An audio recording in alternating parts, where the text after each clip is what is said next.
O Senhor esteja convosco. Bendito seja o meio de nós. Proclamação do Evangelho de Jesus Cristo segundo Lucas. Glória a vós, Senhor.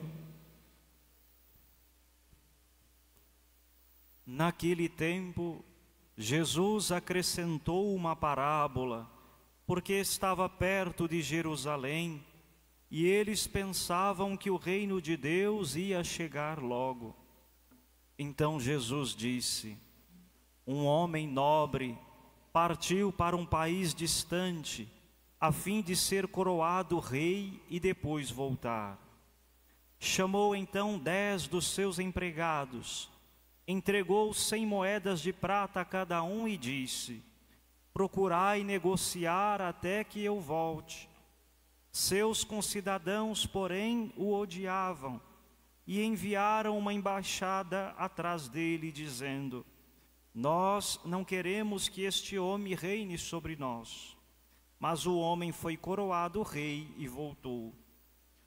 Mandou chamar os empregados aos quais havia dado dinheiro, a fim de saber quanto cada um havia lucrado. O primeiro chegou e disse: Senhor, as 100 moedas renderam 10 vezes mais. O homem disse: muito bom, servo bom. Como foste fiel em coisas pequenas, recebe o governo de 10 cidades. O segundo chegou e disse: Senhor, as 100 moedas renderam 5 vezes mais. O homem disse também a este: recebe tu também o governo de 5 cidades. Chegou o outro empregado e disse: Senhor, aqui estão as tuas 100 moedas, que guardei num lenço, pois eu tinha medo de ti, porque és um homem severo. Recebes o que não deste e colhes o que não semeaste. O homem disse: servo mau, eu te julgo pela tua própria boca. Tu sabias que eu sou um homem severo, que recebo o que não dei e colho o que não semeei. Então, por que tu não depositaste meu dinheiro no banco? Ao chegar, eu o retiraria com juros. Depois disse aos que estavam aí presentes: tirai dele as 100 moedas e dai-as àquele que tem 1000. Os presentes disseram: Senhor, esse já tem 1000 moedas. Ele respondeu: eu vos digo, a todo aquele que já possui, será dado ainda, mais ainda. Mas aquele que nada tem, será tirado até mesmo o que tem. E quanto a esses inimigos, que não queriam que eu reinasse sobre eles, trazei-os aqui e matai-os na minha frente. Jesus caminhava à frente dos discípulos, subindo para Jerusalém. Palavra da salvação. Glória a vós, Senhor.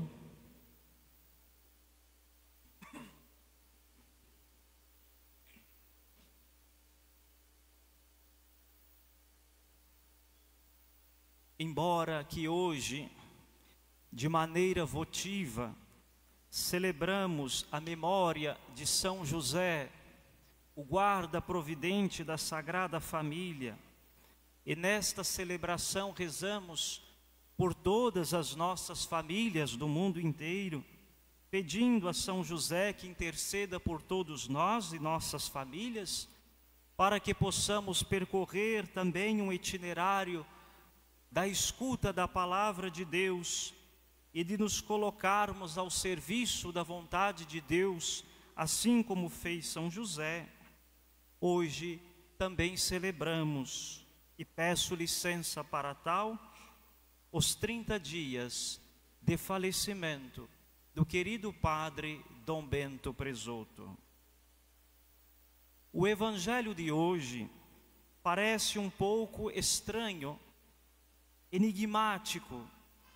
Está ligado também, quase que analogicamente, a uma outra parábola, a parábola chamada, conhecida como parábola dos talentos. Não é que Jesus esteja apenas contando uma história de alguém que queria fazer render o seu dinheiro, como está no texto.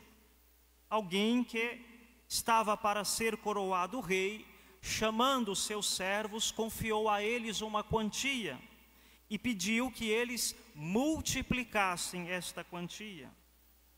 No seu retorno, como ouvimos agora, o primeiro foi capaz de fazer com que aquela quantia rendesse 10 vezes mais. O segundo, 5 vezes mais. O terceiro, 2 vezes mais. E por final, houve aquele que, por medo deste senhor, guardou esta reserva de dinheiro e entregou, devolveu exatamente aquilo que ele lhe tinha confiado, sem fazer, sem se esforçar, para que aquele dinheiro aumentasse, multiplicasse ou rendesse. Não, definitivamente não é sobre dinheiro, sobre finanças, sobre nada deste gênero que se trata efetivamente esta parábola. Se trata dos dons que Deus confia a cada um de nós, dos talentos, não só para fazer algo, para exercer algo, seja por vocação, por ministério ou por vontade, mas a capacidade que Deus dispensa sobre os corações humanos para não passar neste mundo vivendo como, aspas, um enfeite. É esta a proposta da parábola do Evangelho de hoje, e que providencialmente tem tudo a ver com a vida do querido Dom Bento. Dom Bento foi capaz de fazer multiplicar em sua vida o dom que Deus lhe confiou. Qual é este dom, Dom Samuel? Qual é o dom mais precioso que Deus o confiou e que confia também a cada um de nós, senão a própria existência, a própria vida? Certamente posso testemunhar, e sem demagogias, até porque isto não é necessário, que na convivência com este querido irmão, pude experimentar a fortaleza de um bravo guerreiro, de alguém que não enterrou os seus talentos, que não se deixou levar pelo medo, mas foi capaz de deixar vir à tona o que havia de mais precioso no fundo do seu coração. Talvez os senhores não saibam, mas uma alma, um coração que é marcado com o dom da vocação religiosa e sacerdotal é diferenciada. Quando somos chamados por Deus para fazer a sua santa vontade, e todos nós indistintamente somos chamados a isso, mas de maneira ainda mais especial, aqueles que são chamados ao ministério sacerdotal, é como se Deus marcasse na nossa alma, desde o primeiro instante do chamado vocacional, um selo, um carimbo, uma tatuagem que exprime, como o próprio ministério ordenado exprime, um caráter indelével. Sei que também os senhores não sabem, mas para fazer a vontade de Deus, até chegarmos à ordenação sacerdotal, nós suportamos os mais terríveis horrores, obstáculos, dores, provações, perseguições, renúncias. Quem vê a vida de um sacerdote, de um padre, não pode mensurar pelas coisas que passamos nos bastidores, quer seja da nossa formação, quer seja das etapas que cumprimos na vida, até sermos então ordenados. Dom Bento foi um destes, que desde pequeno, desde criança, marcado com a chama da vocação sacerdotal, se desbravou pelo mundo, enfrentando a tudo e a todos, com coragem, com determinação, mas não com ausência de sofrimento, de lutas e de dores, para fazer apenas aquilo que Deus pedia dele, como pede a cada um de nós, viver a vocação que Deus lhe confiou. Neste itinerário, se encontrou com pessoas muito boas, que foram verdadeiros anjos em sua vida.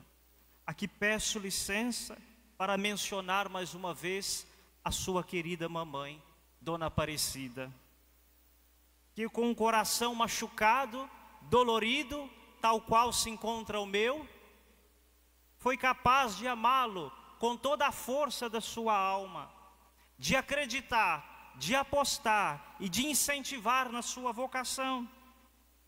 Mas também se encontrou, como eu e como todos aqueles que são vocacionados ao sacerdócio, com muitas pessoas que não o ajudaram, que não o compreenderam e que até mesmo tentaram diversas vezes e de diversos modos macular a chama da sua vocação.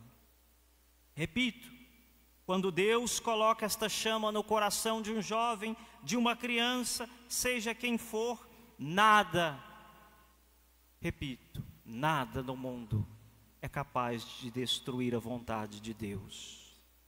Vivi com ele a experiência mais bonita da minha vida. Nos 11 anos que convivemos juntos, no mosteiro de Nossa Senhora da Esperança, na grande megalópole de São Paulo. Assim como este que fez render na parábola 10 vezes mais os seus talentos, tudo o que as mãos de Dom Bento tocou se multiplicou, cresceu, germinou. Aqui não preciso falar dos grandiosos feitos, quer seja em virtude do colégio que administrou, o pegando com 100 alunos e o entregando com 1.300 alunos. Dizendo também do mosteiro que edificou com o suor do seu trabalho, do zero, do chão, enchendo-o de belas e ricas vocações, de jovens dispostos a viver a vida monástica, de como ele viveu com sublimidade o dom mais precioso que Deus lhe confiou, o ministério sacerdotal. Tantas vezes subimos juntos ao altar do Senhor para presidir os santos mistérios. O centro da vida do sacerdote sempre será a Eucaristia. Nada que o sacerdote faça longe do altar faz sentido para a sua vida. O sacerdote não é um agente social, não é um psicólogo, não é um terapeuta. O sacerdote é o ministro de Cristo para fazer ele somente aquilo que ele pode fazer, e ninguém, absolutamente ninguém no mundo, nem os anjos do céu, nem a Santíssima Virgem Maria pode fazer: trazer Jesus no altar, no véu dos sacramentos e da Eucaristia. Dizer aos penitentes arrependidos em primeira pessoa: eu te absolvo, eu te absolvo. Porque nestas palavras age in persona Christi, na pessoa de Cristo. Trazer no altar a presença de Jesus quando diz: isto é, não o corpo dele, mas isto é o meu corpo, o meu sangue, porque o sacerdote está inteiramente configurado a Jesus Cristo. Nesta noite, neste dia que se passou, confesso que de muita tristeza, de muita dor ao meu coração, porque é como se estivesse ainda vivendo um sonho. O procuro diante de mim e não o encontro. O meu coração ainda enlutado de dor, mas não distante da esperança, de saber que o prêmio dos justos não pode ser outro senão a glória dos céus. Hoje o que faço, o que fazemos nesta Eucaristia é aquilo que a própria Eucaristia significa: ação de graças, que caritomenen. Render graças a Deus pela oportunidade que tive de conviver com Ele, pela oportunidade que Ele teve de conviver em tão pouco tempo com os senhores, aqui, neste lugar que o acolheu e que o amou, do jeito que ele era, com tantos sonhos, com tantos projetos, mas os nossos projetos nem sempre são de Deus.